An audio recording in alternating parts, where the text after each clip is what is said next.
गणेश जी। जब भी हम गणेश जी की पूजा अर्चन करते हैं तब हम एक वस्तु का प्रयोग अवश्य करते हैं जिसे हम दुर्वा कहते हैं। दुर्वा जो गणेश जी को अति प्रिय है। दुर्वा के बिना गणेश जी की पूजा अधूरी कही गई है। और इस दुर्वा के पीछे की कथा बहुत ही शुभ मानी गई है कि कहते हैं कि जो इस कथा को सुनता है उसके ऊपर भगवान गणेश की कृपा बनी रहती है। तो कहते हैं कि दुर्वा एक ऐसी वनस्पति है जो नकारात्मक ऊर्जा को दूर करती है। वह एक शीतल वनस्पति है और पवित्र है। और एक बार जब एक भयंकर असुर जिसका नाम था अनलासुर, वो बहुत ही शक्तिशाली था। उसके पास अग्नि की ताकत थी, अग्नि सा ज्वलन था।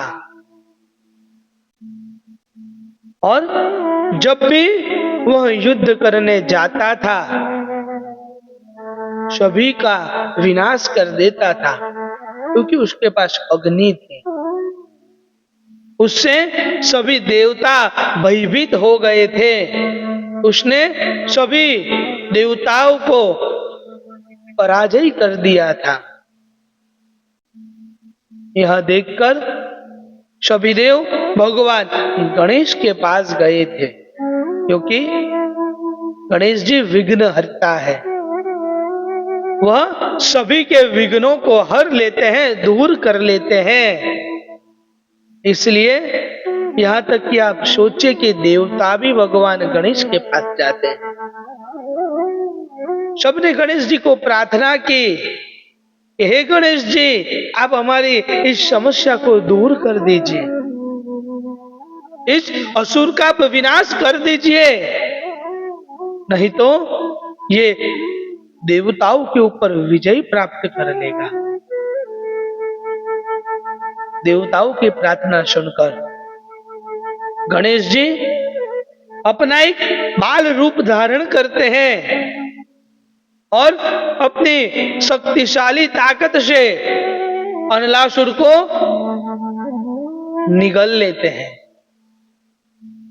पर जब वह अनलासुर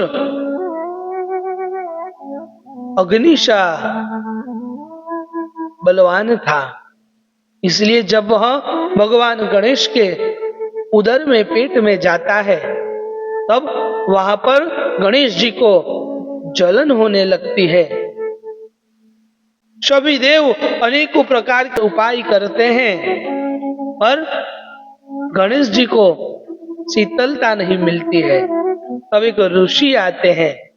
ऋषि गणेश जी को 21 दुर्वा की गांठ देते हैं और उसे निगलने के लिए कहते हैं। जैसे ही गणेश जी 21 दुर्वा की गांठ को निगल लेते हैं, गणेश जी के पूरे शरीर में शीतलता आ जाती है। और तभी से गणेश जी को दुर्वा इतनी प्रसन्न हो जाती है, पसंद आ जाती है कि गणेश जी ने तब वरदान दिया था कि जो कोई व्यक्ति मेरे ऊपर 21 दुर्वा की गांठ अर्पण करेगा उसके ऊपर मेरी कृपा बनी रहे। और तभी से गणेश जी को दुर्वा अत्यंत प्रिय हो गई। तभी से अगर कोई गणेश जी की पूजा में दुर्वा का प्रयोग नहीं करता तो वह पूजा अधूरी मानी जाती है। और कहा तो यहाँ तक गया है कि गणेश पुराण में हमें एक श्लोक मिलता है, दुर्वाम कुर्ये यह पूज्येत गणेशम सर्व कामना लभते न लभ्यः। यानी कि कहते हैं कि जो कोई भक्त गणेश जी के ऊपर दुर्वा अर्पण करता है, गणेश जी उनकी सभी मनोकामनाएं पूर्ण करते हैं। जो मनोकामनाएं साधकों के लिए भी मुश्किल कही गई है। इसलिए हमेशा एक बात दुर्वा अर्पण करते समय ध्यान रखनी है कि दुर्वा हमेशा भगवान गणेश के मस्तक के ऊपर अर्पण करनी है, तभी वह दुर्वा सही कही गई है।